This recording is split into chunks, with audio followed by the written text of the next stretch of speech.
زندہ ہے صحافی زندہ ہے، زندہ ہے صحافی زندہ ہے، عمران کی صورت زندہ ہے، عمران کی صورت زندہ ہے، ارشد کی صورت زندہ ہے، عمران ریاض کو رہا کرو، عمران ریاض کو رہا کرو، عمران ریاض کو رہا کرو، شرم کرو حیا کرو عمران ریاض کو رہا کرو، شرم کرو حیا کرو عمران ریاض کو رہا کرو، شرم کرو حیا کرو عمران ریاض کو رہا کرو۔ ٹھیک ہے، شرم کرو۔ کیا اس بات پر ہماری صحافتی تنظیموں نے اطمینان کر لیا؟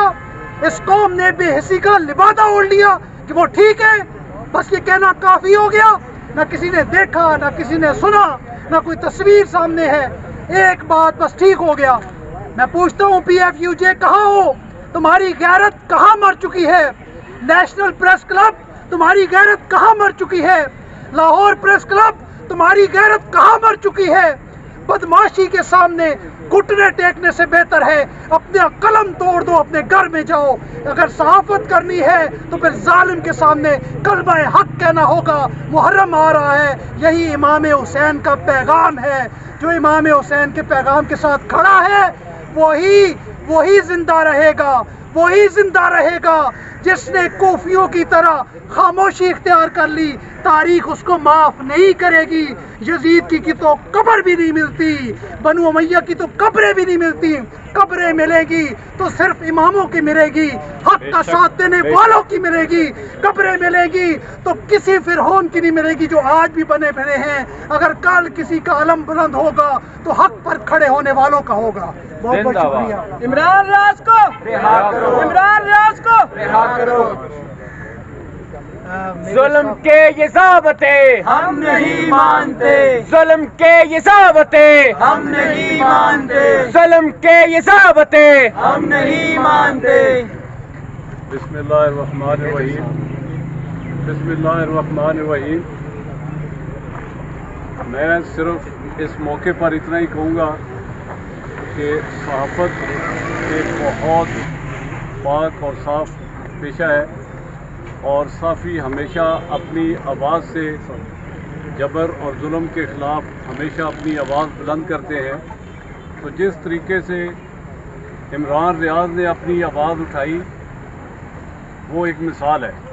اس کا قصور صرف یہ ہے کہ وہ ایک محب وطن پاکستانی ہے اور پاکستان کی بات کرتا ہے۔ وہ کسی کی بات نہیں کرتا تھا، اور نہ آئندہ میں نے سارے اس کے پروگرام آلموسٹ دیکھتا ہوں، لیکن ایک دن بھی میں نے اس کو یہ نہیں دیکھا کہ اس نے کسی کی طرفداری کی ہو، کسی بھی طرف وہ بولا ہو۔ حق کی آواز ہمیشہ بلند کرتا ہے اور حق کی آواز کو کبھی دبایا نہیں جا سکتا۔ تو یہ جو فاشسٹ حکومت ہمارے اوپر مسلط ہے، یہ خود تو بڑے چیمپئن بنتے تھے کہ ہم صحافت کے بڑے چیمپئن ہیں، لیکن جس طریقے سے صحافیوں کے ساتھ ناانصافی اس دور میں ہو رہی ہے، میں نے اپنی پوری زندگی میں کسی دور میں بھی نہیں دیکھی۔ میں صرف اس موقع پر اتنا کہوں گا کہ دیکھو، پاکستان ایک جمہوری ملک ہے اور اس کو جمہوری طریقے سے چلنا چاہیے، اور جب تک آپ فیئر اینڈ فری الیکشن اس پاکستان میں نہیں کرائیں گے، پاکستان کا جو حال ہو رہا ہے فائنینشلی وہ بہت ہی برا ہو رہا ہے۔ اور کوئی بندہ بھی پچھلے 14 مہینے سے مجھے یہ جو آئی ایم ایف کی ٹیم آئی ہے اس نے بھی شیورٹی عمران خان سے مانگی ہے۔ تو میں یہ کہوں گا کہ پچھلے 14 مہینے میں اگر کوئی ایک بھی ڈیلیگیشن پاکستان میں آیا ہو تو وہ آپ صحافی ہیں، سارے میرے سے زیادہ بہتر نالج رکھتے ہیں، مجھے کسی ایک کا نام بتا دیں کہ کسی نے پاکستان کوئی ڈیلیگیشن آیا ہو۔ پاکستان اس وقت اتنا آئسولیٹ ہو چکا ہوا ہے کہ کوئی بھی ملک پاکستان کی نہ مدد کرنے کے لیے تیار ہے اور نہ ہی اس کی فائنینشلی مدد کرنے کے لیے تیار ہے، نہ ہی اس کے ساتھ اپنے تعلقات۔ اور جس طریقے سے مودی جا کر امریکہ میں کہتا ہے کہ پاکستان اپنے بوجھ کے ساتھ ہی نیچے گرے گا، تو میں ان کو بھی یہ پیغام واضح طور پہ دینا چاہتا ہوں کہ قومیں ہمیشہ اکٹھی یکجا ہو کر لڑتی ہیں۔